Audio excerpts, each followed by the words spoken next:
नमस्कार, मैं हूं हिमांशु बाजपेयी और आप देख रहे हैं किस्सा गोई दी लल्लन टॉप पर।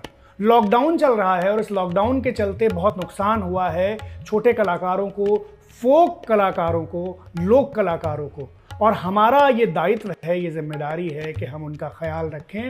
मुझे इस बात से याद आता है मशहूर संगीतकार नौशाद साहब का एक किस्सा जो कि उन्होंने अपने उस्ताद यूसुफ साहब से सुना था। तो बहुत ज़माने पहले की बात है, लखनऊ में एक उस्ताद थे, बहुत नामी गिरामी उस्ताद संगीत के, मगर वो एक बात के लिए बदनाम भी थे कि वो किसी को अपना शागिर्द नहीं बनाते थे। आखिरकार एक लड़का उनके पास आया, बहुत उनकी अनुनय विनय की, विनती की, गुजारिश की कि वो उसे अपनी शागिर्दी में ले ले, और आखिरकार उस्ताद का दिल पसीज गया। उन्होंने उस लड़के को अपना शागिर्द बना लिया, मगर शर्त एक लगाई कि वो लड़का जिंदगी भर किसी सार्वजनिक महोत्सव में, किसी संगीत सम्मेलन में, किसी इवेंट में, किसी प्रोग्राम में, किसी फेस्टिवल में गाना नहीं गाएगा, बल्कि खुद सिर्फ अपनी आत्मा की शांति के लिए, रूह की तस्कीन के लिए, जी के संतोष के लिए संगीत सीखेगा। क्योंकि इस कला का उच्चतम स्तर वही है जिसमें कला कलाकार को आत्मिक संतुष्टि प्रदान करे। शागिर्द इसके लिए राजी हो गया और उनके देख रेख में संगीत सीखने लगा।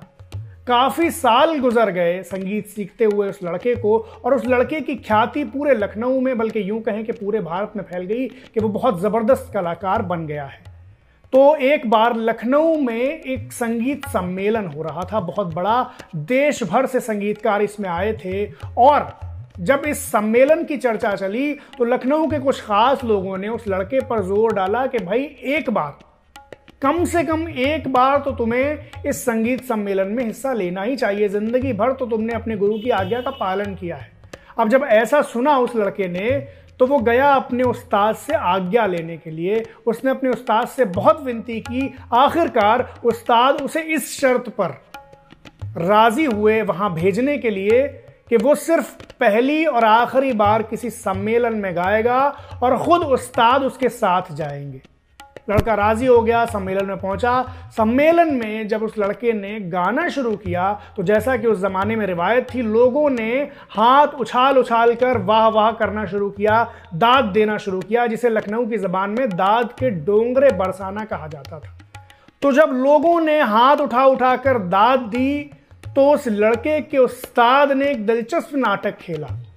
उस्ताद ने अपना अंगोछा, अपना गमछा बिछा दिया फर्श पर, और जो दाद लोग दे रहे थे तो वो दाद की दिशा में उछल उछल कर उस्ताद उन दाद को पकड़ कर अंगोछे में रखने का नाटक करने लगे। जब प्रस्तुति खत्म हुई तो उस्ताद ने उस अंगोछे को गठरी के अंदाज में बांधने का स्वांग किया और अपनी पीठ पर लादने का स्वांग किया और आगे बढ़े।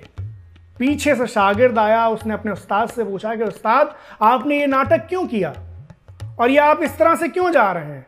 तो उस्ताद ने फरमाया कि बेटा, इस गठरी में तुम्हारा मेहनताना बंधा हुआ है। इसी मेहनताने से जो तुमने अपनी बेहतरीन प्रस्तुति से कमाया है, तुम्हारे लिए आटा, दाल, चावल, रोटी, गृहस्थी का सामान सब कुछ आएगा। इसी से तुम्हारी जिंदगी चलेगी।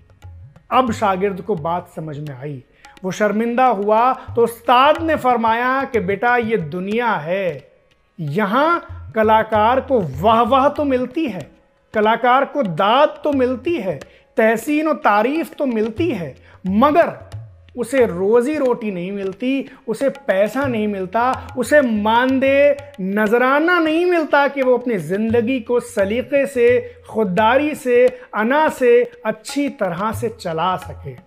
तो बेटा, साहिल के तमाशाई हर डूबने वाले पर अफसोस तो करते हैं, अफसोस तो करते हैं।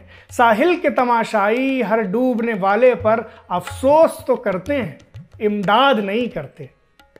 तो इसीलिए उस शागिर्द ने यह तय किया कि वो आइंदा सिर्फ ऐसे लोगों के बीच प्रस्तुति देगा जिसे उनकी कला की कद्र है। शुक्रिया।